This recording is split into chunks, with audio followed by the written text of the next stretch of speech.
الصلاة والسلام على شاهد ومشهود لكل موجود محمد المحمود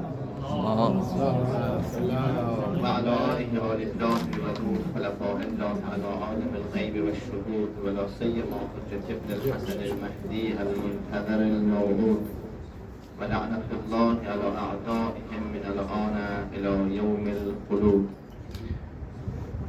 فبعد قال مولانا الصادق عليه السلام: يا فضيل تلك المجالس أحبها فأحيوا أمرنا يا فضيل فرحم الله من أحيا أمرنا. هدیه محضر ارواح مقدس مطهر و نازنین شهدا، مخصوصا شهدای کربلا، اسیران کربلا، حسین و یاران و عزیزان و بستگان و دختران و همسرانش، بر محمد و آل محمد صلوات. اللهم صل على محمد و آل محمد. خدای متعال طاعات، عبادات، عزاداری ها، احیای امر اهل بیت را از همه عزیزان صاحبان و بانیان مجلس قبول فرماید. در این مکان مقدس و زمانهای که از شعائر الهی محسوب می شود قرار دارید. خدای متعال جمع ما را از بندگان مخلص و خوب پروردگار قرار بده. بر محمد و آل محمد صلوات. اللهم صل على محمد و آل در آستانه اربعین سالار شهیدان علیه السلام قرار دارید. چند نکته در مورد هدفی از نهضت عاشورا و کربلا محضر دوستان نهایت عزیز عرض کنم و التماس دعا دارم. امام صادق علیه السلام برای یک از یارانش که فضیل بود حضرت فرمود: فضیل، مجلسی که شما دور هم جمع می شوید از اهل بیت گفته می شود، از قرآن، از معارف دین و اهل بیت گفته می شود، احیای امر ماست. امر ما اهل بیت را زنده می کنید. و بعد فرمود: احیو امرنا. اول حضرت دستور داد امر ما را زنده کنید و بعد حضرت دعا کرد. گاهی دعای انسان عادی هست، یک کسی دعا میکنه ممکن است دعایش به اجابت برسه یا نرسه، اما گاهی دعای امام معصوم علیه السلام است. امام معصوم برای کسی دعا میکنه اولا. ثانیا حضرت اینجا با فعل ماضی دعا کرده: فرحم الله من احیا امرنا. خدا رحمت کند کسی که امر ما را احیا میکنه. این دعای امام معصومه، دعای رئیس مذهب ما امام صادق علیه السلام. حضرت برای تمام احیاگران امر خودش که موضوع بحث و سخن با فضیل در مورد جلسه گرفتن بود. جلسه برای اهل بیت علیهم السلام، جلسه زمانی که از اهل بیت گفته بشه، حدیث گفته بشه و روایت نقل بشود که حضرت فرمودین زنده کردن امر ماست. فرحم الله من احیا امرنا. خدا رحمت کند، برکت به زندگیش بده، به مالش، به فرزندانش، به عمرش بدهد کسی که امر ما را زنده می کند. فرحم الله من احیا امرنا. این دعای امام است. امام صادق علیه السلام برای تمام مبلغان اسلام، احیاگران امر اسلامی، احیاگران امر اهل بیت، کسی که یک جلسه ولو دایر بکند حضرت برای او دعا کرده: خدا رحمت کند کسی که امر ما اهل بیت علیهم السلام را احیا میکند. این یک جمله که حضرت دعا کرده و هر که جلسه دایر کند که ذکر امام حسین، ذکر اهل بیت، ذکر معارف اهل بیت علیهم السلام بشه، مشمول دعای امام صادق علیه السلام قرار میگیرد یا مشمول دعای حضرت بشه. این یک جمله اولا. ثانیا هدفی از انقلاب کربلا، هدف از نهضت عاشورا همین احیای دین بود. احیای دین، احیای شریعت، احیای کتاب و احیای سنت بود. لذا بعد از عاشورا هر کی در مسیر مکتب امام حسین قرار میگیرد، چه با قلمش، چه با قدمش، چه با بیانش، چه با هر نوع دفاعی از حریم مکتب امام حسین علیه السلام و قرآن و معارف اهل بیت میتواند دفاع کنه، بتواند 4 نفر را کنار هم جمع بکنه، بتواند با تبلیغش، با بیان احکام اسلام، با بیان معارف امام حسین علیه السلام، انگیزه های قیام حضرت، عاشورا را در دل مردمان زنده کنه، مکتب امام حسین علیه السلام را زنده کنه. لذا یکی از چیزهایی که در اسلام خیلی ارزش داره، کسی که امر را احیا میکنه، سنت حسنه را از خود به جایگاه میگذاره، بعد از مردنش خدای متعال روی او حساب باز میکنه. چرا در روایت داریم کسی که اگر کارخانه را ایجاد میکنه با اونی که کار معمولی انجام میده حسابش پیش خداوند یکسان نیست.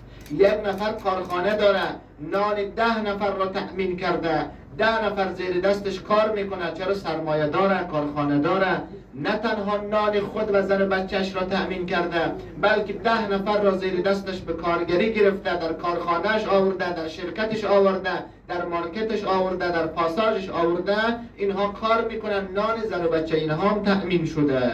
لذا روز قیامت وقتی خداوند میخواد حساب اینها را محاسبه بکند و اعمال اینها را، اون کسی که سبب شده، واسطه شده نان 10 نفر دیگر تأمین بشه، حسابش از اون کسی که فقط نان خود و زن و بچهش را تأمین میکنه حسابش جداست.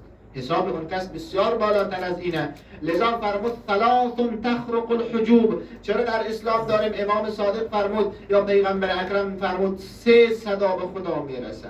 این 3 صدا چه خصوصیت داره که این 3 صدا به خدا میرسه؟ اول صوت اقدام العلماء، صدای قلم دانشمند به خدا میرسه. وقتی روی پست و کاغذ مینویسه، مطلب را مینویسه، این صدا به خدا میرسه. چرا؟ چون احیا کرده. احیا در اسلام ارزش داره. کسی که دانشمندی که قلمش را گرفته، دانشمندی که زحمت کشیده، با این قلمش، با این بیانش، با این علمش یا جامعه را احیا کرده یا احیای اخلاقی کرده، اخلاق را زنده کرده. لذا فرمود کل علم لیس فی القرطاس ضاع. هر علمی که در کاغذ نباشه ضایع شده هست، از بین رفته هست. این قلم دانشمند است که علم را زنده میکنه، اخلاق را زنده میکنه. انسانی اگر قلم نباشه تاریخ کربلا به ما نمیرسه، اگر قلم نباشه قرآن و کتاب و وحی به ما نمیرسه. کاتب وحی است، نویسنده وحی است، پیامبر است، امیرالمؤمنین است، کسانی دیگر است این کلام الهی را نوشته. لذا با قلم میشود که انسانیت، اخلاق، احیاگری در جامعه به وجود بیاید. فرمود قلم دانشمند صدایش به خدا میرسه. اگر انیشتین است با علمش توانسته است دنیای را زنده کنه. اگر ادیسون بوده برق اختراع کرده، دیگری لامپ اختراع کرده، اینترنت ها اختراع کرده، این کسی که در جامعه نقش احیاگری داره بسیار فضیلتش بالاتر از اون کسی است که اصلا فقط خورده، برای خودش، برای زن و بچهش زحمت کشیده. اما یکی مثلا ادیسون رفته درس خونده، دانشمند بوده، با قلمش، با بیانش، با زحمت و تلاشش جامعه را احیا کرده، دنیا رو روشن کرده. دنیا در روشنگری های او زندگی میکنه. اگر دانشمندی دیگر اینترنت اختراع کرده، اگر اون زمان شتر بود، مردم 40 روز راه را پیاده یا با شتر، با اسب و استر و قاطر طی میکرد. امروز دانشمندی زحمت کشیده، هواپیماها را اختراع کرده، کشف کرده، درست کرده، خلاصه تولید کرده. این انسان ها توانسته راه 40 روزه اون زمان را به 1 ساعت، به 2 ساعت تبدیل بکند. این خدمت است، این احیاگری است. اینها جامعه را احیا کرده. لذا فرمود قلم دانشمند صدایش به خدا میرسه. از همین خاطر است که امام علی علیه السلام فرمود حیات الارض بالانسان. حیات زمین به واسطه انسانه. اگر انسان نباشد زمین زندگی نداره، اگر انسان نباشد زمین حیات نداره. لذا فرمود حیات و زنده شدن زمین به واسطه انسانه. اگر انسان نباشه، فرض کنید 20 روز انسان در روی کره زمین نیست، نه کدام جاده‌ای کشیده میشه، نه چشمه‌ای کشیده میشه، نه میوه سبز خواهد شد. اون میوه هایی که انسان ها اونها رو آبیاری میکنه، باغبندی درست میکنه، باغها میسازه، اینها، و نه هواپیمایی به هوا پرواز خواهد کرد، نه سیاره و ماشینی در زمین حرکت خواهد کرد، نه لامپ روشن خواهد شد، معدن ها از کار میفته، کارخانه ها از کار میفته، زمین جاده ها خلوت میشه. یعنی اگر انسان نباشه زمین به یک وحشتگاهی، به یک دهکده وحشت تبدیل میشه. حیات الارض بالانسان. حیات زمین به واسطه انسانه. انسان نقش احیاگری در جامعه داره، انسان نقش احیاگری در زمین داره. این انسان است که زمین را زنده میکنه. اون وقت نه اینترنت هست، نه هواپیما هست، نه سیاره هست، خلاصه نه ماشین هست، نه جاده و خیابان هست، نه ساختمان ها هست، نه شرکت ها هست، نه کارخانجات هست، نه معدن هاست، نه آهن هاست، هیچ ساخت و سازی در زمین نیست. چرا؟ چون انسان در زمین وجود نداره. انسان است که زمین را زنده کرده. حیات الارض بالانسان و حیات الانسان بالروح. حیات خود انسان به واسطه روح است. کدام روح؟ قرآن می‌فرماید و نفخت فیه من روحی، روح خدا در بدن انسان است، روح پروردگار در وجود انسان است. این انسان به واسطه روح الهی زنده شده. لذا فرمود ای انسان به دنیا که آمدی روح الهی در وجود توست، پاک به دنیا آمدی، بیگناه و معصوم به دنیا آمدی، اما متوجه باش روزی که از این دنیا میروی روح خدا را آلوده نکرده باشی، روح خدا را کثیف نکرده باشی. پاک به دنیا آمدی، پاک از این دنیا برو. مثل پیرمرد میگه یک موبایل ساده قدیمی در دستش داشت، گفت ای موبایل ساده خدا تو را خلاصه بیامرزه، خدا تو را رحمت کنه، من که الان موبایل گلکسی دارم، خلاصه موبایل لمسی دارم، موبایل گلکسی پیشرفته دارم، ولی خدا تو را رحمت کنه موبایل ساده. تو پاک به دنیا آمدی، پاک هم از این دنیا رفتی. نه از ناموس کس عکس گرفتی، نه از ناموس مردم فیلم برداری کردی، نه آبروی مردم بردی، نه ویدیوی پخش از تو شد، هیچ کاری نکردی. من از تو موبایل ساده یک درس بگیرم که وقتی به دنیا آمدم پاک به دنیا آمدم، همبازی فرشتگان بودم، اما روزی که از این دنیا میروم مثل این موبایل ساده پاک از دنیا میرم یا نه؟ آبروهای مردم را بردم، آبروهای مردم را ریختم، گناه کردم، معصیت کردم، آلودگی کردم، مثل این موبایل های غیر ساده دیگه، موبایل های جدید. تمام حافظه من، درون من، ذاکره من همه و همه مملو از فساد و آلودگی ها و بدی ها باشه. فرمود روح خدا در وجود انسان است. انسان به واسطه روح خدا زنده شده. وقتی از اون دنیا می رود نباید روح خدا را کثیف کنه، روح الهی را انسان آلوده کند. فرمود کسی که امر ما را احیا میکنه، پس احیاگری در جامعه حرف اول را میزنه. کسی که احیا میکنه، یکی احیاگری میکنه مثل قلم، اخلاق را، انسانیت را، علم را زنده میکنه. لذا خدای متعال وقتی به قلم میرسد در قرآن کریم یک سوره داره به نام سوره قلم، نون و القلم و ما یسطرون، قسم به قلم و اون سطرهایی که قلم مینویسه، قسم به اینها در نزد خدا عظمت داره. لذا پیغمبر اکرم فرمود مداد العلماء افضل من دماء الشهداء، قلم عالم در روز قیامت از خون شهید بالاتره. مصداق بارز خون شهید خون امام حسین علیه السلام.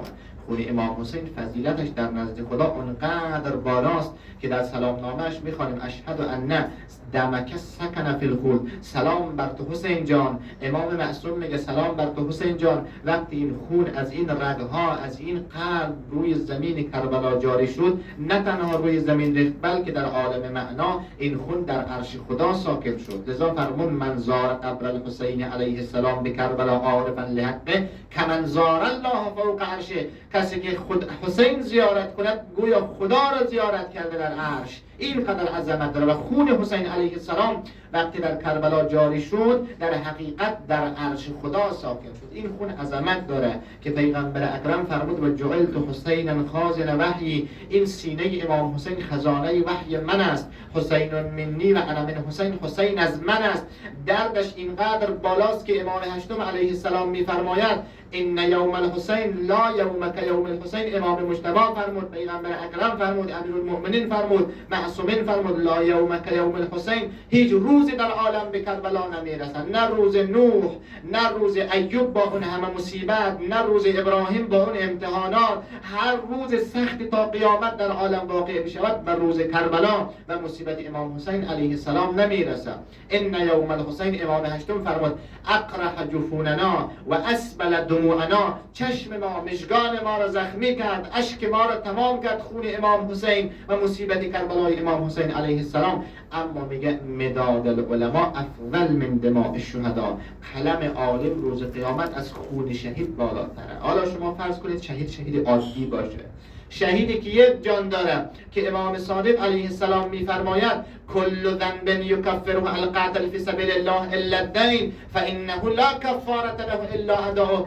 تمام گناهانی که انسان در دنیا مرتکب میشه وقتی شهید در میدان جنگ قرار میگیره، روی خاک قرار میگیره، با ریختن اولین قطره خونش تمام گناهانش بخشیده میشه. الا الدین، مگر حق مردم فانه لا کفارة له، که حق مردم با شهادت، با استغفار، با نماز شب، با ناله و بیداد بخشیده نمیشه.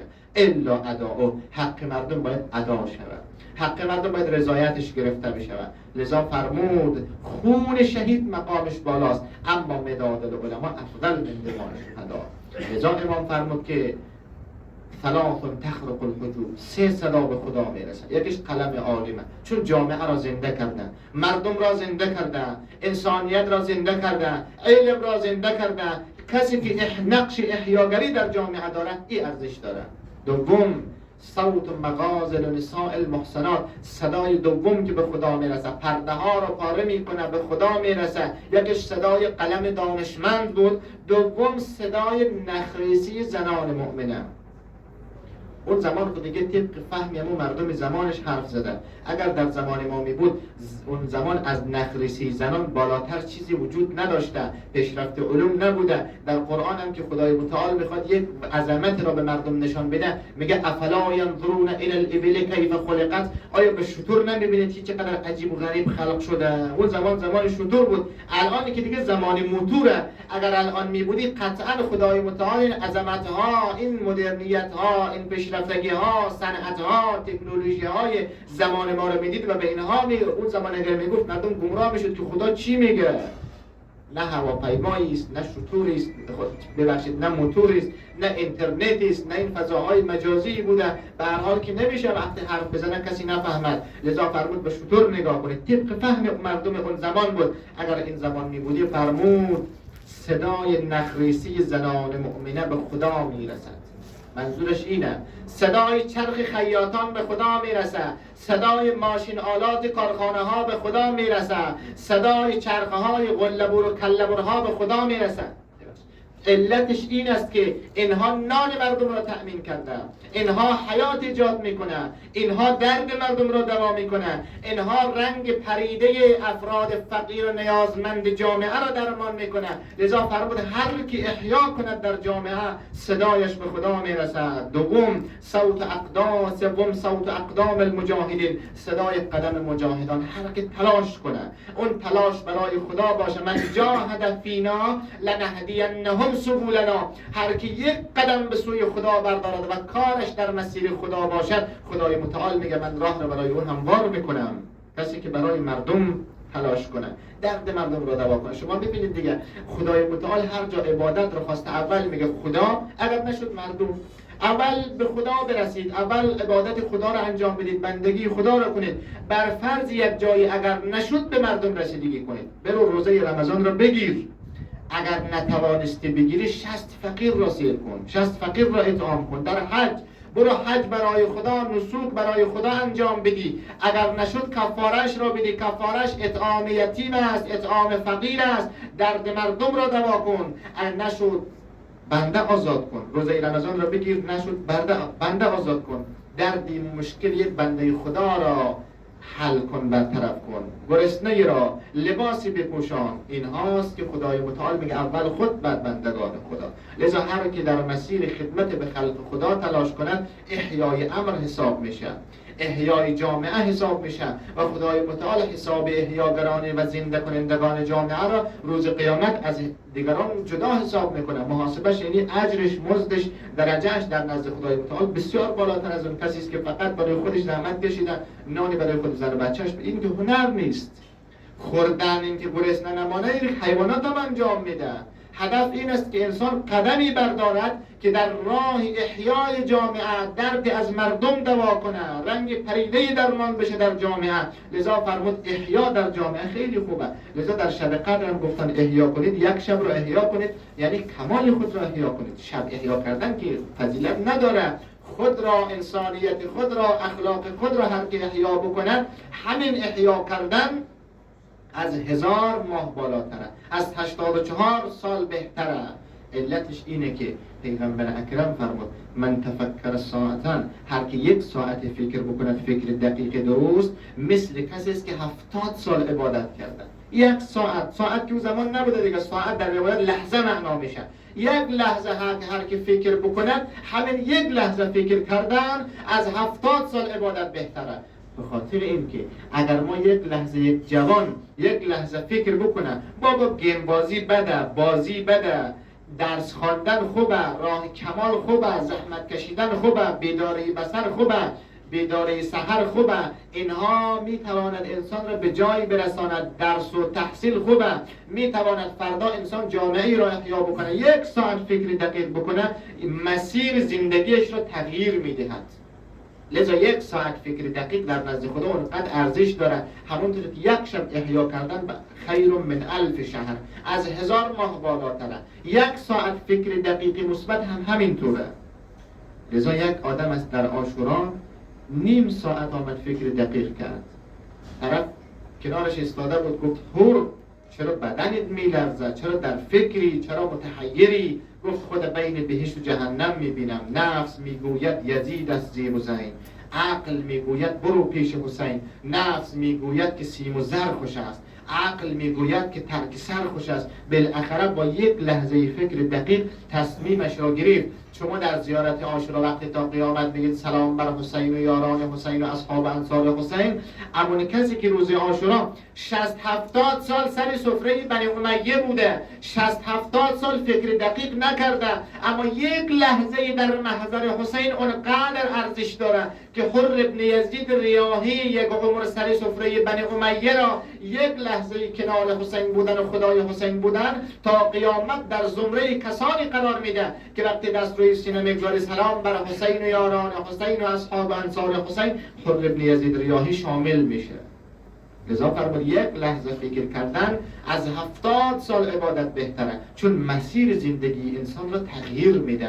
آدم فکر درست کنه یک عمر زندگی درست میکنه، آدم تصمیم درست بگیره یک عمر زندگی درست میکنه.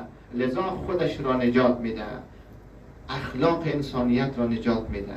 احیا کنید، خود را احیا کنید، اخلاق خود را، انسانیت خود را. لذا در زیارت اربعین قشنگ میخوانید انه بدل مهجته لیستنقذ عبادت عن الضلاله من الجهاله و حیرت الضلاله.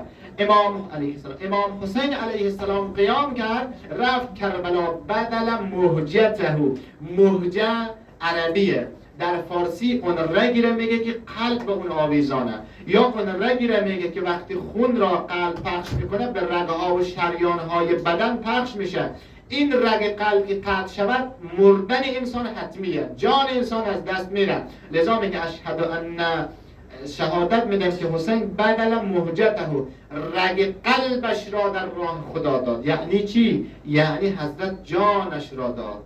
ذکر لازم و اراده ملزومه. حسین علیه السلام جانش را داد برای چی؟ لیستنقذ عبادک، برای اینکه جامعه را نجات بده، جامعه زنده شود، زنده اخلاقی شود. عن الجهالت و حیرت الضلاله، جامعه را از جهالت نجات بده. جهالت چیه؟ علما اینطوری جهالت را معنا میکنه: الجهالت مأخوذة من الجهل و هو فعل خارج عن اطارة الحکمت و التعقل. آیت الله العظمای جعفر سبحانی در کتاب داره الموجز فی اصول الفقه در آیه نبأ جهالت را این گونه معنا میکند که جهالت یعنی کاری که انسان عاقل انجام میده اما خارج از دایره حکمت و تعقل است. آدم عاقل ولی کار دیوانگی میکنه.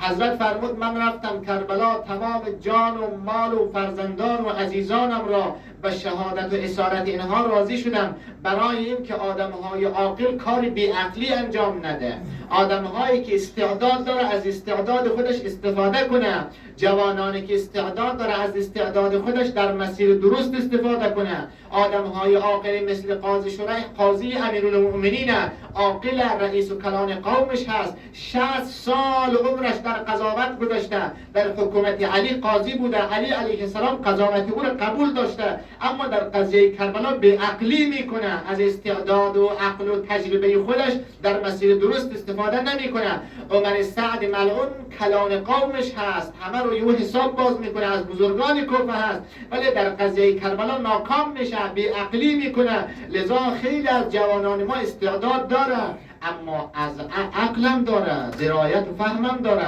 اما از عقلش در راه درست استفاده نمیکنه. مردم زحمت کشیده، اینترنت اختراع کرده، تلفن رو درست کرده، دانشمندا با عقل و دانش و ذکاوت و استعدادش، اما جوان بی عقل پیدا میشه، از گیمش، از پابجیش، از اینجا استفاده میکنه. این که بی عقلی است، استعداد داره اما از عقلش درست استفاده نمیکنه. اگر مردم با عقل و درایت خودش اینها را اختراع کرده و اکتشاف کرده و زحمت کشیده، اما یک کسی پیدا میشه از اینها در مسیر درست استفاده نمیکنه. وقتی در مسیر درست استفاده نشد، فرمود از عقل امام صادق علیه السلام فرمود الناس معادن کمعادن الذهب والفضه، انسان ها معدن است اما نه هر معدنی. نگفت انسان ها شما معدن نفت هستید، معدن گاز هستید، معدن زغال هستید، معدن آهن هستید. نه، الناس معادن، انسان معدن هست اما مثل معدن طلا و نقره.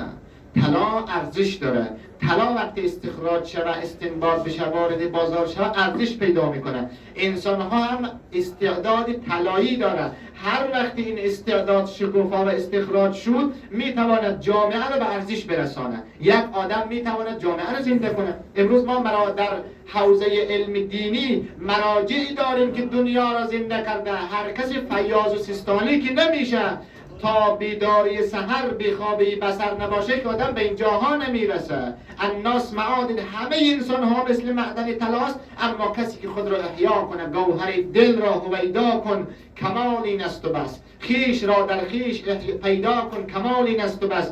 سنگ دل را سرمه کن در آسیای درد و رنج، دیده را زن سرمه بینا کن، کمال این است و بس. تا سختی نباشه، بیخوابی نباشه، مهاجرت نباشه، مسافرت نباشه، گرسنگی نباشه، آدم راحت طلب که به جایی نمیرسه. فرمود انسان میتونه یک روز اگر ادیسون به این جایگاه میرسه به خاطر یک مادری خوبه. مادر است که استعداد طلایی او را شکوفا کرده، استعدادش را به ثمر رسانده. این توانسته وقتی از دنیا رفت چشمش به نامه مادرش افتاد، دید معلمش نوشته کرده مادر این فرزندت را به این مکتب خانه و مدرسه ما نفرست، از بس نفهمه، از بس کودنه، از بس بی استعداد هست، ما نمیتوانیم، خلاصه ما را به جان رسانده. مادرش آمده نزد ادیسون گفت فرزندم دیگه در این مدرسه و این مکتب نرو. چرا؟ به خاطر اینکه این استادای تو شکایت کرده، گفت این فرزند تو اونقدر استعداد داره، اونقدر آدمی خلاصه چیز فهمی هست که ما نمیتوانیم، یعنی از گنجایش نداره مدرسه ما، از استعداد ما بالاتر میفهمه، استادای ما پاسخگو نیست.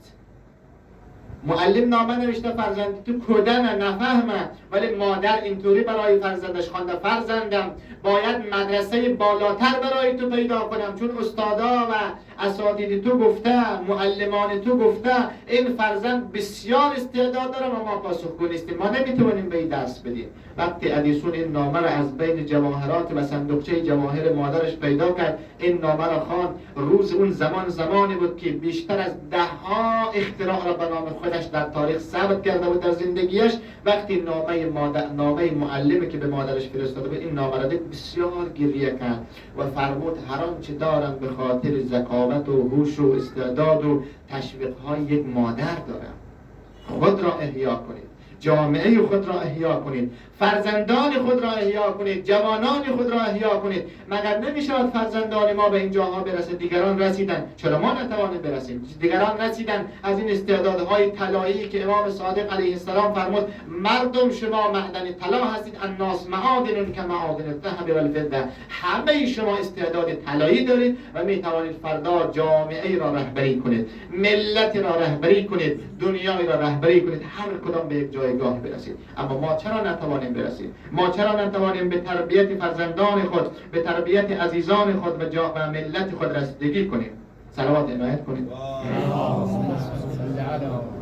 خب حالا سخن به درازا کشید و من حاشیه رفتم. اصل مطلب سر احیای امر اهل بیت علیهم السلام بود که امام صادق فرمود خود را کسی که احیا کنه، روایات تأکیداتی وجود داره، اما کسی که احیای امر اهل بیت کنه، عاشورا را زنده کنه، با مجلس گرفتن خود، با همین سخنها، با روزه ها، با کنار هم جمع شدن، با حدیث از اهل بیت گفتن رحم الله من احیا امرنا، خدا رحمت کند، خدا برکت به زندگی کسی بدهد که آمده جلسه‌ای برای ما دایر میکنه، کنار هم جمع میشه، امر ما اهل بیت علیهم السلام را زنده میکنه. و این هنر است و این است که امام صادق علیه السلام برای او دعا کرده و دعای حضرت قطعا مستجابه در حق این کسان.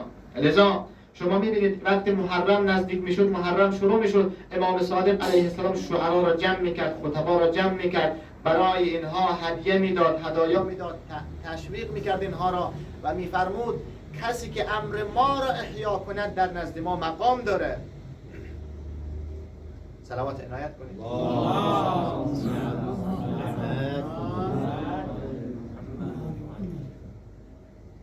لذا امام صادق علیه السلام شعرایی که در مدح امام حسین علیه السلام شعر می سرودند، کسانی که در مدح امام حسین علیه السلام خطبه می خواندند، از عاشورا تجلیل میکردن، از عاشورا احیا میکردن، امام صادق علیه السلام به آنها هدیه میداد، اونها را احترام میکرد، اونها را اکرام میکرد، دور خودش جمع میکرد. محرم و عاشورا زنان بنی هاشم را امام صادق علیه السلام جمع میکرد و برای همه هاشمیین و هاشمیات دستور میداد امر عاشورا و اهل بیت و امام حسین علیه السلام را زنده کنید.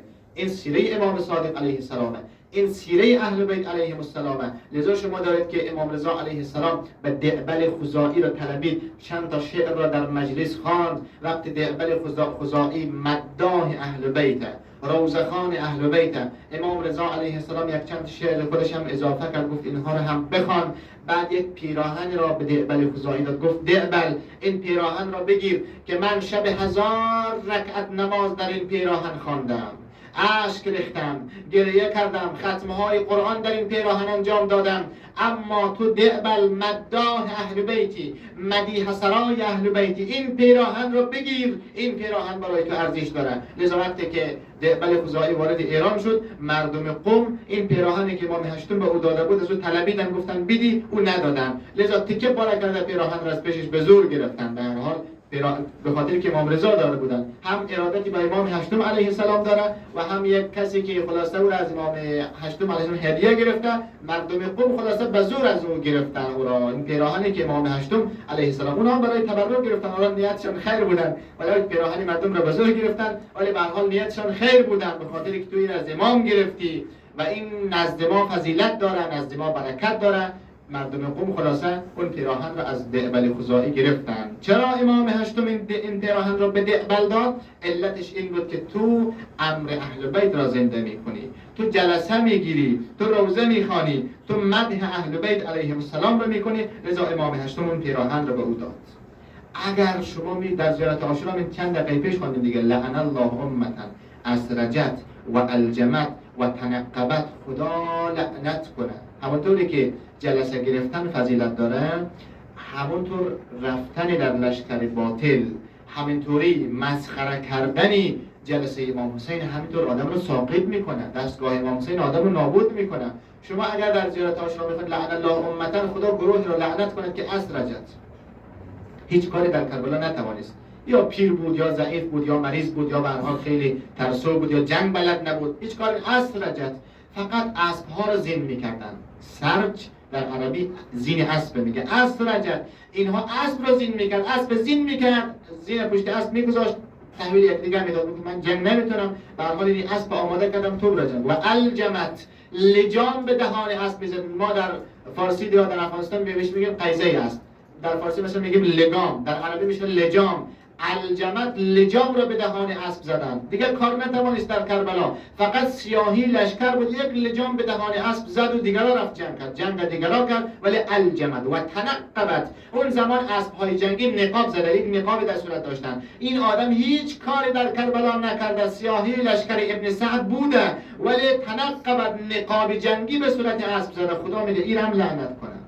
کسی که با یک قدمش لشکر ظلم را حمایت میکنه، کسی که سیاهی لشکر میشه، کسی که آمده خلاصه روحیه به لشکر ظالم و باطل میده، خدا اینم لعنت کنه. از اون طرف کسی که آمده سیاهی لشکر حق میشه، سیاهی جلسه امام حسین علیه السلام میشه، خدا فرحم الله من احیا امرنا، امام صادق میگه خدا این رحمت کنه. کسی که آمده در جلسه ما میشینه، احیای امر میکنه، حتی سیاهی لشکر میشه، سیاهی جلسه میشه، سبب زینت جلسه میشه. امام صادق میگه من به این آدم افتخار میکنم کسی که حتی سبب زینت جلسه ما شده و کسان اینجا نشسته. لذا شما در اون حدیث کسا میخوانید که پیغمبر اکرم فرمود، جبرئیل آمد خبر داد که خدای متعال فرمود هرگاه یا علی شیعیان تو چند نفر کنار هم جمع بشه و در اون مجلس امر ما زنده بشه، از مدح ما گفته بشه، از فضیلت ما گفته بشه، تا زمانی که از این جلسه برمیخیزد خداوند گناهان اینها رو میبخشه.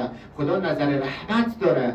خدا صاحب عرض و مکان امام حسین علیه السلام، صاحب این مکان مقدس، این زمین کربلا، آقا سید الشهدا علیه السلام. چند قدم جلوتر بری، روز دوم محرم وارد کربلا شد، این زمین خریداری کرد حضرت، خریداری کرد. قتلگاه من، خیمگاه من، مضجع و بارگاه من، محل کشته شدن شهدا عزیزان من، همه در زمین خود حسین باشه. این زمین مال حسین است، این زمین مضجع و بارگاه حسین است، اینجا مطاف فرشتگان است، محل طواف فرشتگان الهی است. خیلی عظمت داره این زمین در نزد پروردگار عالم. لذا فرمود منصور وقت امام حسین علیه السلام به شهادت رسید، 4000 ملک همراه منصور ملک آمد. هر که به زیارت قبر امام حسین علیه السلام بیاید، تا در دنیا جان در بدن داره این آدم، این 4000 فرشته برای او طلب مغفرت میکنن، برای طلب بخشش میکنه، به استقبالش میآیه، از کربلا که میره بدرقه میکنه.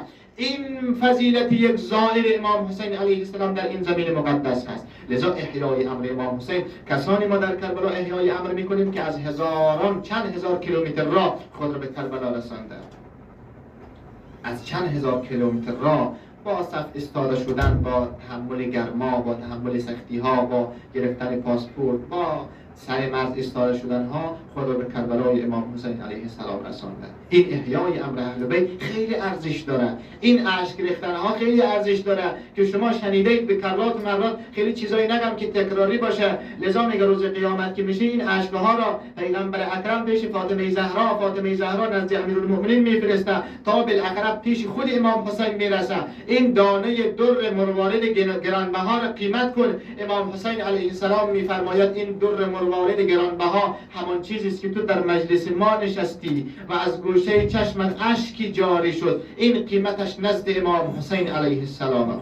خود حسین او را قیمت گذاری میکنه و راضی نمیشه امام حسین کسی که در جلسهش نشسته احیای امر کرده مگر به نجات از آتش جهنم، مگر به نجات دادن از آبروریزی قیامت، مگر این که به همسایگی پیامبر و اهل بیت برسه. امام حسین به کمتر از او راضی نمیشه. این سجیتکم الکرم در زیارت جامعه کبیره میخوانید، سجیتکم الکرم و عادتکم الاحسان. این خانواده کرامت، احسان، نیکی، بخشش، کرامت و سخاوت عادت اینهاست.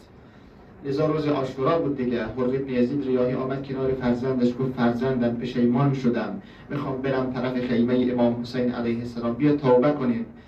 فرزند 13 ساله داشت. گفت پدر جان من اصلا باورم نمیشه که حسین منو تو را قبول داشته باشه. گفت فرزندم من 60-70 سال عمر دارم، این خاندان را میشناسم، حسین میشناسم، اگر بروم ناامید نمیکنه. لذا وقتی که آمد چگونه امام حسین علیه السلام توبه این تازه مهمانش را پذیرفت. اولین جمله‌ای که حضرت بفرمود سر حر را از روی خاک کربلا برداشت، گفت ارفع رأسک، سرت را بالا بگیر. پیش حسین که آمدی دیگه خجالت زدگی معنا نداره. چرا شرمساری؟ پیش حسین چرا خجالت زده ای؟ آرام باش، سرت را بالا بگیر. در خانه حسین آمدی، جای دیگر که نرفتی، خجالت نکش، شرمسار نباش. این در خانه امام حسین علیه السلام. لذا امام صادق فرمود فرحم الله من احیا امرنا، خدا رحمت کند کسی که در جلسه ما میشینه، امر ما را زنده میکنه و عاشورا را زنده میکنه. و یکی از وظیفه علماست، خیلی وقت شما را نگیرم، یکی از وظیفه علماست، فقهاست، دانشمندان این که بیای امر اهل بیت علیهم السلام را زنده کنه با تبلیغ دین. با تبلیغ. یک آقای اشکال کرده بود در فضای مجازی، نوشته بود که اگر امروز ما میبینیم بعضی از کسایی که ادعای مرجعیت داره، ادعای فقاهت داره، خود مجتهد میگه، مرجعی تقلید میگه، چرا منبر میره، چرا خطبه میخونه؟ خطبه خواندن، منبر رفتن که کار انسان‌های عادی دیگه، کار طلبه، کار فلان شیخ، کار مجتهد نیه. مجتهد چرا سفر خارجی میره؟ مجتهد چرا در استرالیا میره؟ مجتهد چرا مثلا برای تبلیغ در کشورهای دیگر میره؟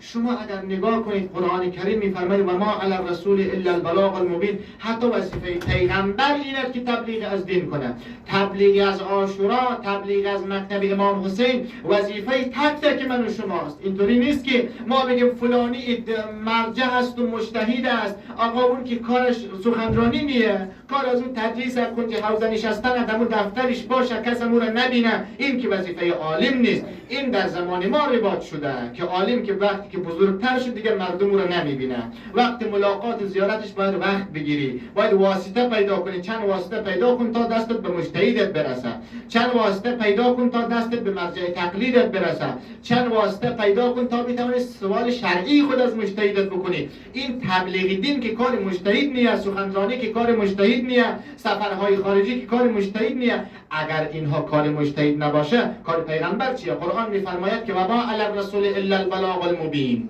احیای امر اهل بیت. اصلا خود پیغمبر قرآن میفرماید کار پیغمبر تبلیغه.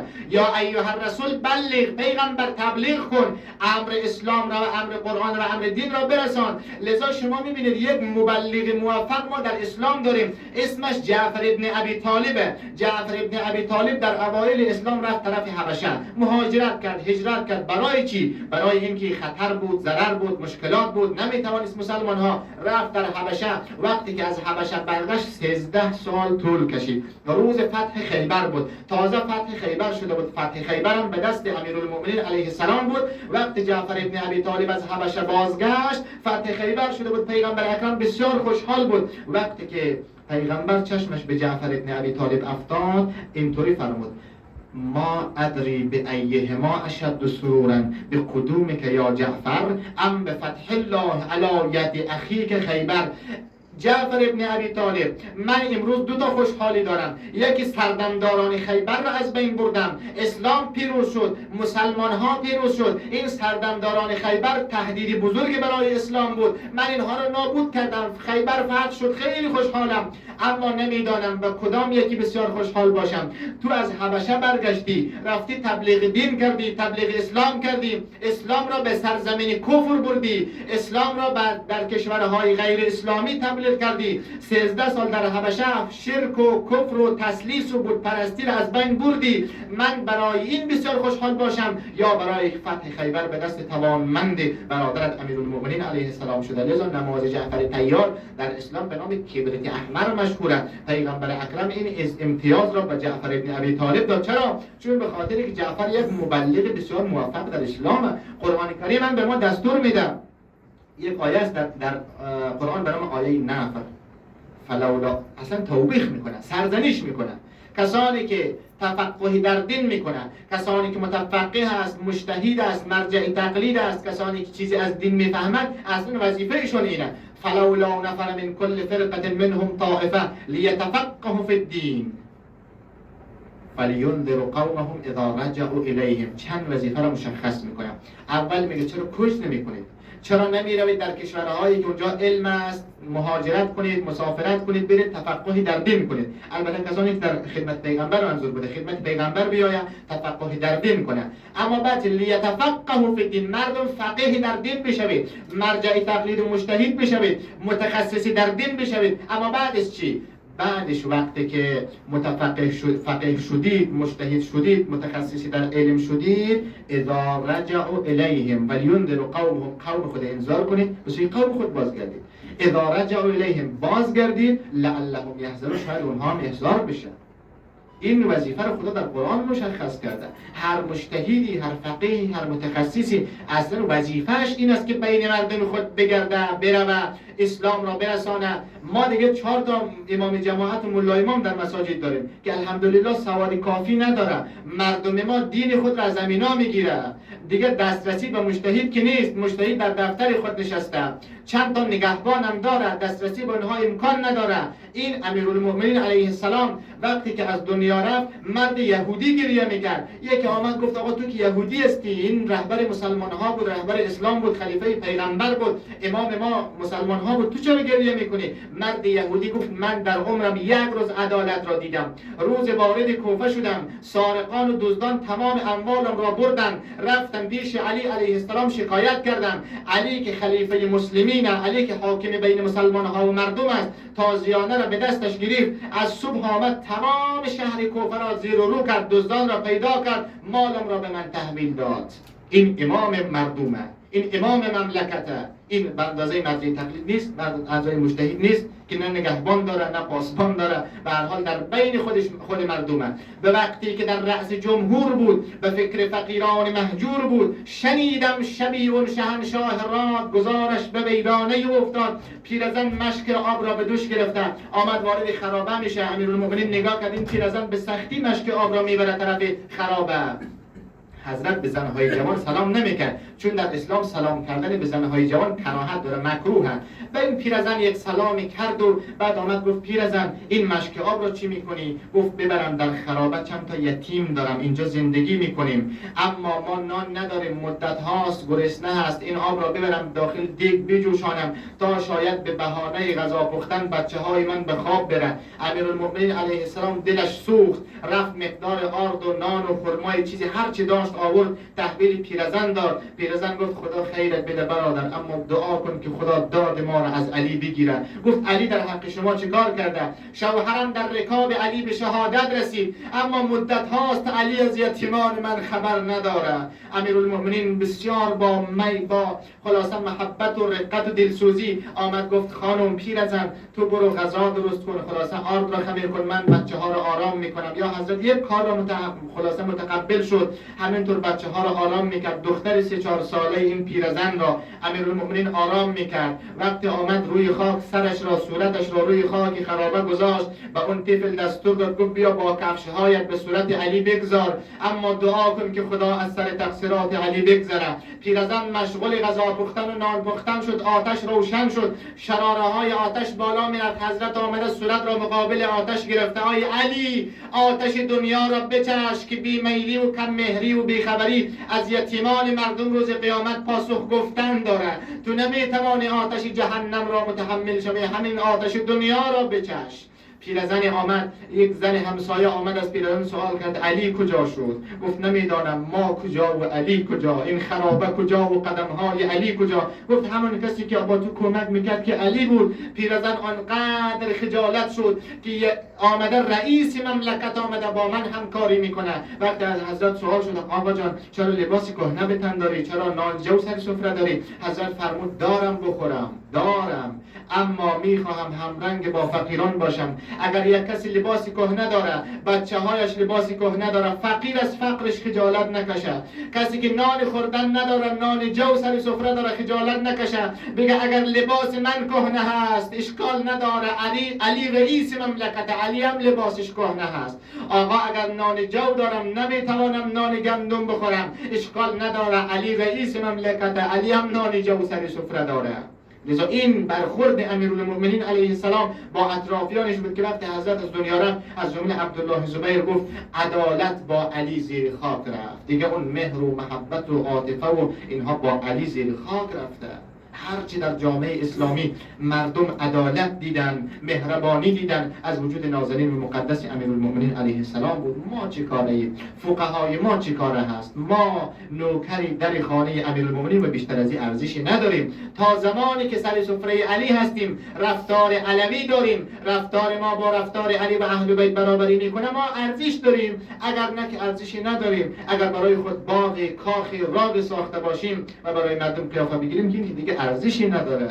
اگر اون رفتاری که امیرالمومنین علیه السلام داشت ما نداریم، دیگه ارزشی نداریم برای جامعه، برای نزد خدا ارزش نداریم. اگر غرور ما را بگیره، غرور علمی بگیره، غرور سخن بگیره، غرور بارگاه بگیره، یا غرور مقلد بگیره، غرور پیرو بگیره، غرور هواخواهان ما را بگیره، دیگه ما ارزش نداریم. ارزش ما وقتی است که کار برای جامعه کنیم و جامعه هم جامعه‌ای که بندگان خدا کاری و مشکلاتی از روی دوش جامعه برداره. فاذا ظهرت البدع، این کلام امام حسین علیه السلام، اذا ظهرت البدع فی امتی فلیظهر العالم علمه.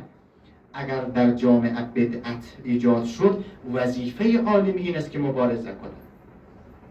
احیای امر اهل بیت همینه دیگه، ما با بدعت ها مبارزه کنیم. لذا امام حسین علیه السلام حرکت کرد، مردم بصره نامه نوشت: یا ابا عبدالله چرا میری؟ آخر اگر میری زنت رو نبر، بچه‌ت رو نبر، زینب رو نبر، دختران رو نبر، خودت برو ببین اوضاع چی خبره، بعد برگرد. حضرت فرمود اگر شما به من نامه نوشتید حسین جان چرا میروید؟ ان السنت قد امیتت و ان البدعه قد احیت. اولین چیزی که سبب قیام امام حسین رو تشکیل میده و هدف از این نهضت، سنت پیغمبر مرده، جایش را بدعت گرفته، یزید حاکم مملکت شده. هر زمانی که ظلم در جامعه زیاد بشه، گناه آلودگی زیاد بشه، سنت پیغمبر از بین بره و بدعت سر جایش حاکم شود، این وقت است که امام حسین باید حرکت کنه. لذا فرمود: الا ترون الی الحق لا یعمل به، مگر نمیبینید که به حق عمل نمیشه؟ و ان الباطل لا یتناهی عن، باطل پیرو زیاد داره، شیطان پیرو زیاد داره، دولت باطل پیرو هواخواه زیاد داره، اما کسی به حق عمل نمیکنه. وقتی دیدید که در جامعه به حق عمل نمیشود، اولین کسی که قیام میکند علما، فقها، دانشمندان است. بعد از او کسانی که ادعای دینداری داره، ادعای ایمان داره، خود را مؤمن میگه. فلیرغب المؤمن فی لقاء الله محقا. اگر در جامعه ببینه گناه زیاد شده، آلودگی و فساد زیاد شده، مؤمن باید آرزوی مرگ کنه. مؤمن باید آب شود در جامعه. اگر جامعه ای که هم گناه است، مؤمن کسی که ادعای ایمان هم داره، هیچ کیکش نمیگذه، هیچ دردش نمیآید، اشکش بیرون نمیشه، دلش درد نمیگیره که در جامعه حجاب از بین رفته، عفاف از بین رفته، بیدینی حاکم شده، حیا و عفت از بین زن و مرد جامعه ما رفته، گناه و فساد و بلاها در جامعه حاکم شده. اگر دیدید که همه همرنگ جماعت شده، اون وقت است که فرمود فلیرغب المؤمن فی لقاء الله محقا. اون وقت است مؤمن باید با دیدن گناه آلودگی آب شود. وقتی ببیند که احترام چادر فاطمه زهرا از بین میره، پدر متدین باید آب شود، مادر متدین باید آرزوی مرگ کنه. لذا فرمود فلیرغب المؤمن، نه تنها فلیرغب الحسین، نه تنها حسین، نه تنها امام، بلکه هر مؤمن، هر که ادعای دینداری داره، هر که ادعای ایمان داره، باید این کار را بکنه. لذا اولین وظیفه عالم همین است که خلاصه برود در بین جامعه، در بین مردم، خدمت به دین، خدمت به جامعه، خدمت به امام حسین علیه السلام و احیای مکتب امام حسین علیه السلام را بکنه.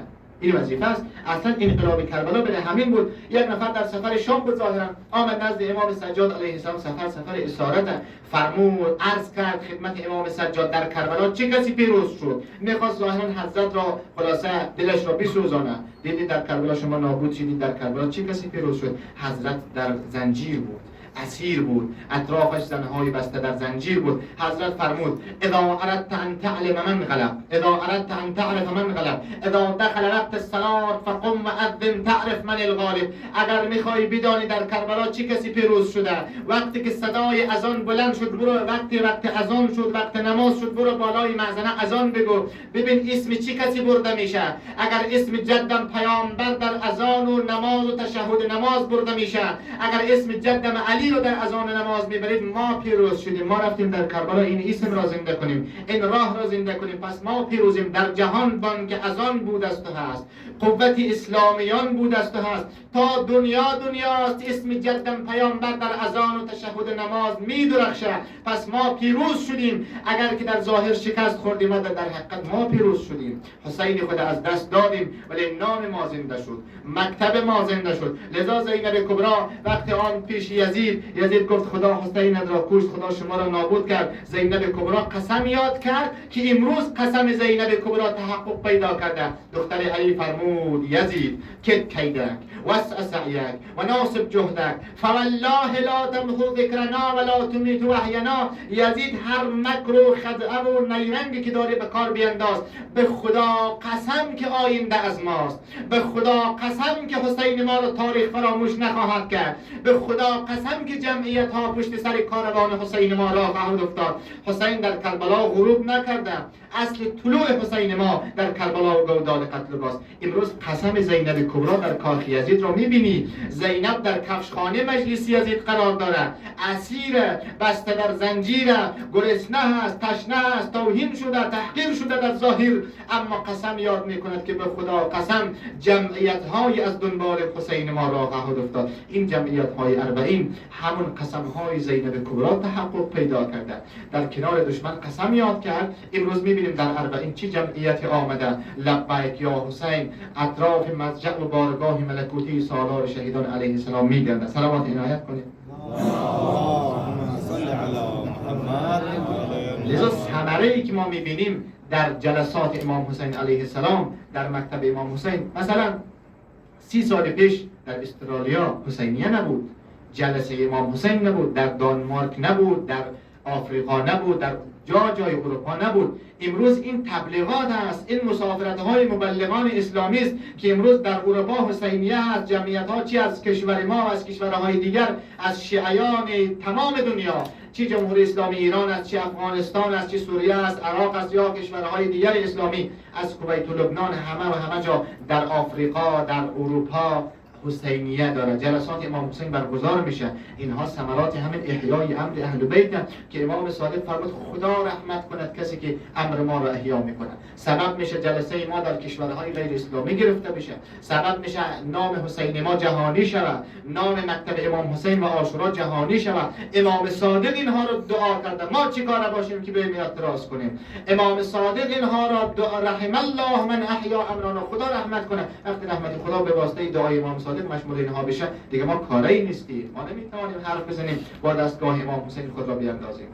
بیشتر از این وقت شما را نگیرم. شبهای در آستانه 40 سالار شهیدان علیه السلام است. چند جمله ذکر توسل کنم به ساحت قدسی ابا عبدالله الحسین علیه السلام.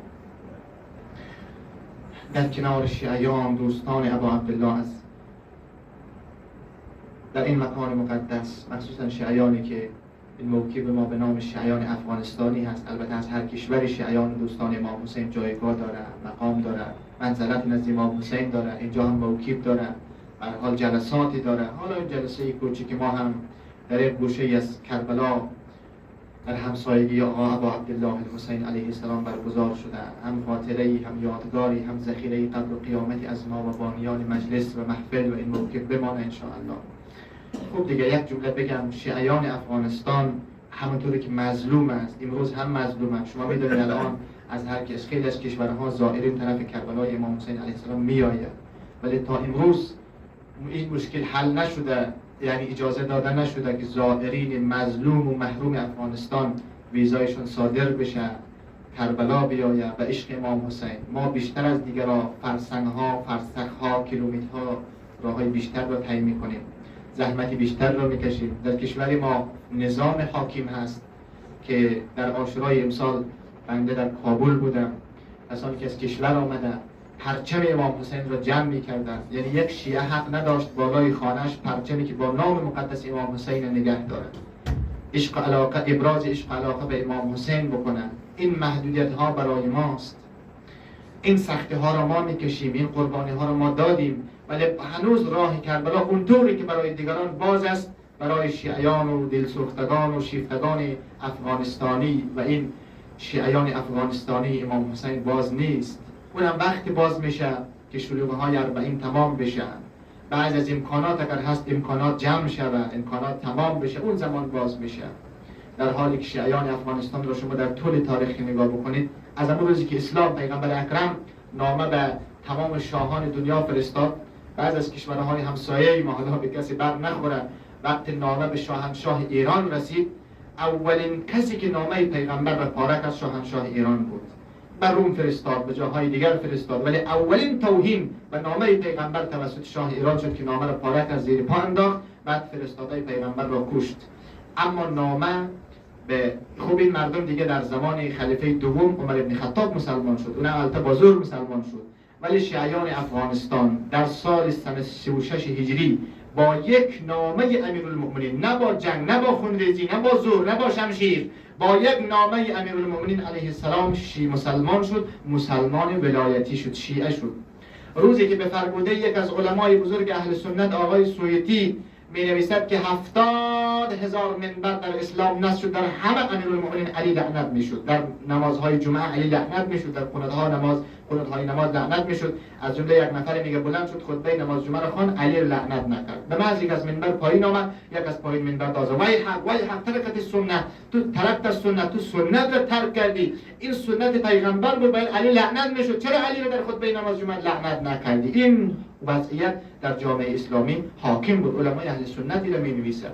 ولی تنها جایی که به گواهی تاریخ راضی نشد علی را لعنت کند، جایگاهی بود در افغانستان، منطقه‌ای بود به نام غور که شخص به نام شسنب، از ظاهرا شسنب، به نامه امیرالمؤمنین در اونجا منصوب شد، والی امیرالمؤمنین علیه السلام شد. مردم شیعه ولایتی شدند، تا عمر داشتن، تا زنده بود علی را لعنت نکرد. از نسل همین هزاره هایی که فعلا در افغانستان حاکمه، جد بزرگ هزاره ها در افغانستان حاکم شد، به دست امیرالمؤمنین در اونجا حاکم منصوب شد، والی منصوب شد. بعد فرزندانش همه شیعه هم. امروز شیعیانی که امروز در افغانستان می‌بینی، البته شیعه از اقوام دیگر هم وجود داره، ولی اولین کسی که در افغانستان شیعه شد همین کسی که امیرالمؤمنین رو منصوب کرد، جد بزرگ هزاره های افغانستان بود. اما بعد از کربلا امام معصوم میگه ارتد الناس بعد الحسین الا ثلاثه، بعد از امام حسین همه مرتد شد جز 3 نفر. یکی از این 3 نفر آقای ابو خالد کابلی از شیعیان نامدار افغانستان بود که کنار امام سجاد ماند. بعد از اون مردم ما، شما شاید سابقه افغانستان را بدانید، با یک کتاب به نام حمله حیدری مردم فضیلت اهل بیت را، رشادت ها و شجاعت های امیرالمؤمنین را در حسینی ها جمع میشد، کنار هم میخواندن، به فرزندانشان انتقال میدادن. ما کسانی هستیم که اون روز که علم و فرهنگ به این پیشرفتگی نبود، عقیده خود را، عشقی به امیرالمؤمنین فرزندانش را از حمله حیدری گرفتیم. انشاءالله هم همونطوری که با صدای ناله یا علی مادر به دنیا آمدیم، با صدای ناله یا علی و یا حسین این دنیا را ترک کنیم. وقتی از این دنیا میریم، امیرالمؤمنین همونطوری که به حارث همدانی گریه میکرد، حارث همدانی گریه میکرد، امیرالمؤمنین علیه السلام فرمود پیرمرد چرا گریه میکنی؟ با این موهای سفیدت چرا گریه میکنی؟ گفت آقا از لحظه مردن میترسم، از شب اول قبر میترسم. حضرت فرمود نترس پیرمرد، یا هار همدانی من یموت یرنی، نترس، هر کی بیمیرد علی رو میبیند، لحظه مردن من هستم، من میایم به فریادت میرسم، شب اول قبر میایم. اون جایی که 2 فرشته میاد سوال میکنه خدایت، پیامبرت، امامت کیه؟ یک وقتی در بعضی روایات میگه این آدم بلند میشه میگه این کسی که قبر ما با صورت نازنینش روشن کرده امام اول منه. بعد حضرت میگه بقیه سوال ها رو من جواب میگم. یک جمله عرض کنم، سلمان فارسی لحظه از دنیا رفتنش بود، به مردم مدائن وصیت کرد مردم مدائن وقتی از دنیا رفتن مرا غسل ندهید، کفن نکنید، دفن خاکم نکنید. چرا؟ گفت علی این کارا را انجام میده. علی در کجا و شما در کجا؟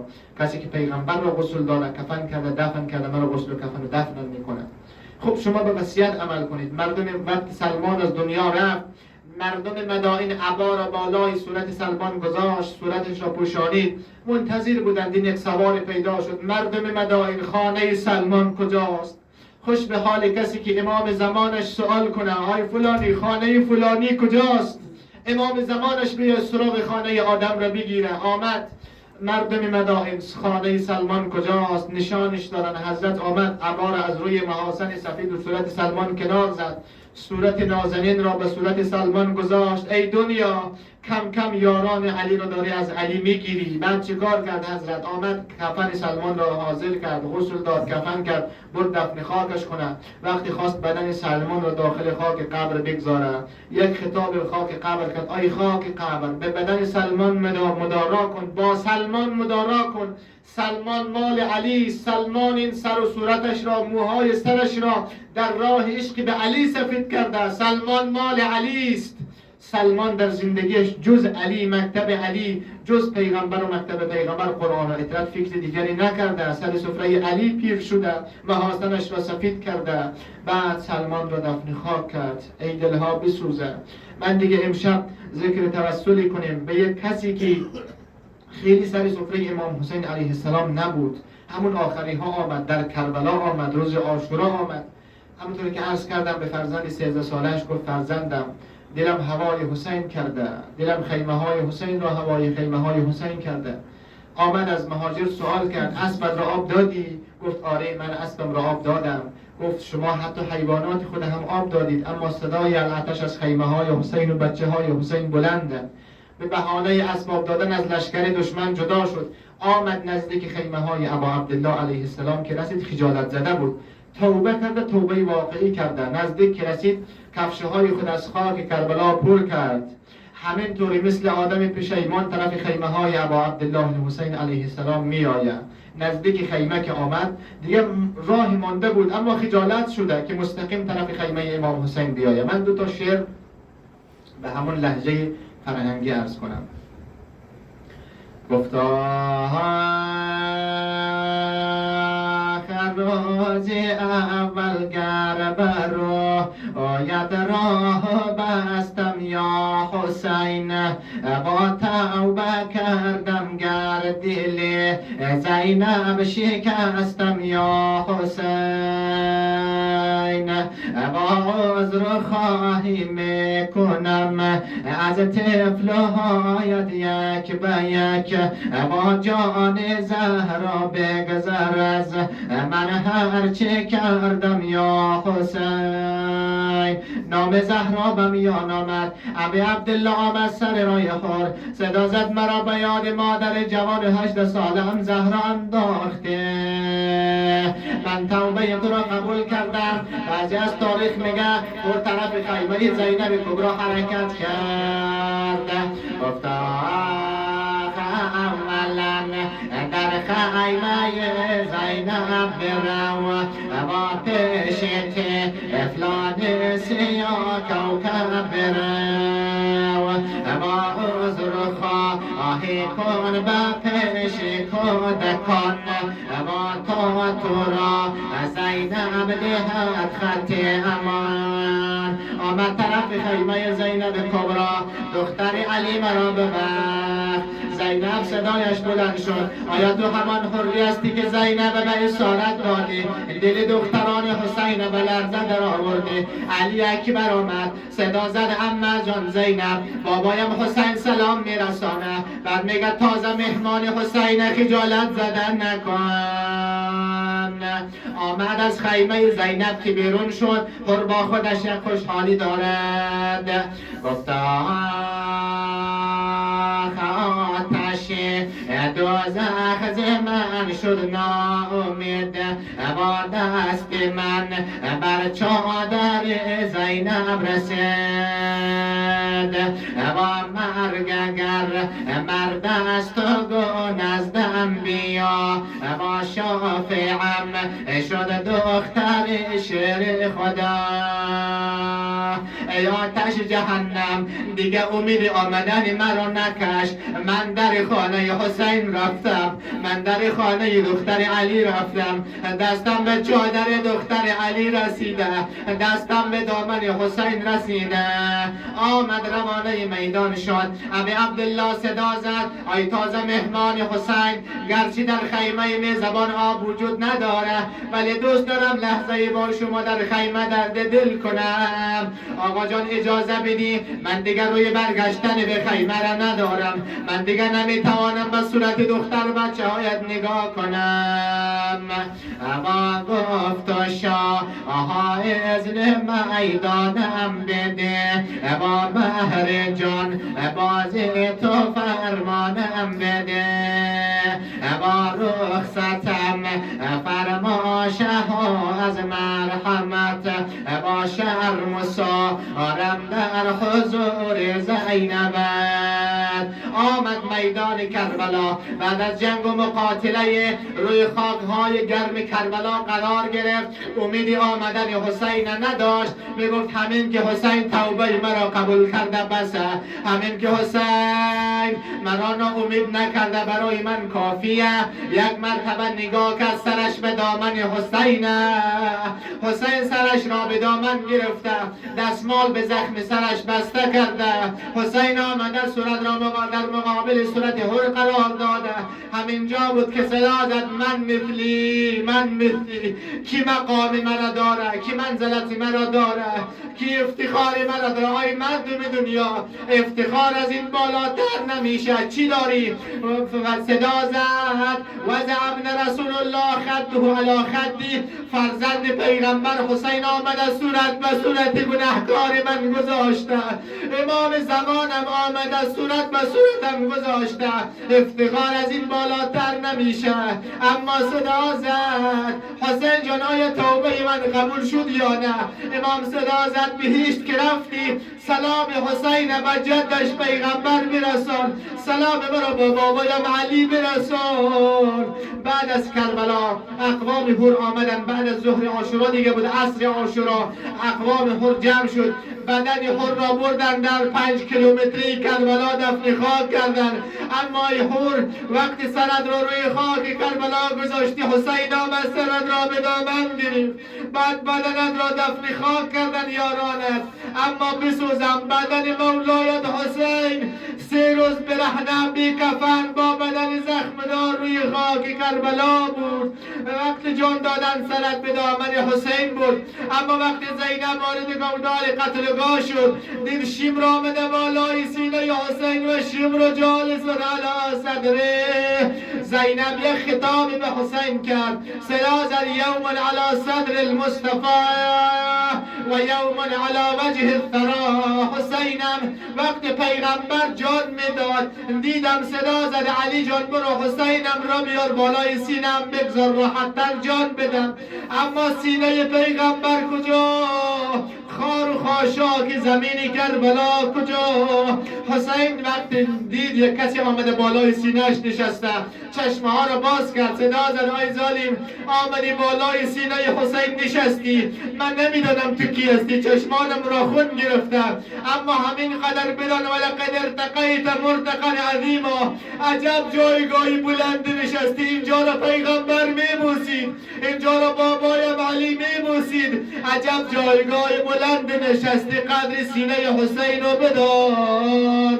لا حول ولا قوة الا بالله العلی العظیم. نسألك اللهم وندعوك باسمك العظیم الاعظم و الاعز الاجل الاکرم، به عظمت امام حسین، به عظمت سالار شهیدان، به عظمت خاک با عظمت و برکت کربلا، از صمیم قلب یا الله یا الله یا الله یا الله یا الله یا الله یا الله یا الله یا الله. پروردگار عاقبت امر همه ما ختم به خیر بفرما.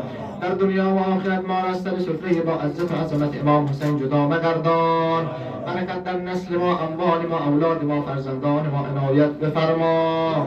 پروردگار بانین جلسه خدمتگزاران به این مجلس را حفظ و تأیید یاری فرما. ذخیره قبر و قیامتشون قرار بدی. هزار در دنیا و آخرت عنایت بفرما. پروردگار قدم‌هایی در راه احیای امام حسین، مکتب امام حسین، شعائر امام حسین برداشته می شود، حفظ و تأیید یاری فرما. پروردگارا آبرو و عزت و حیثیت ما، ملت ما، مردم ما حفظ بفرما. گناهان ما، آلودگی های ما بریزان. تعجیل در فرج امام زمان علیه السلام عنایت بفرما. اموات ما، رفتگان ما، گذشتگان و حقداران ما ببخش و بیامرز. سلامتی به جمع عزیزان و خانواده ها، مسافرین، مخصوصا امام زمان ما مرحمت بفرما. الفاتحه مع الصلوات. اللهم صل على بسم الله.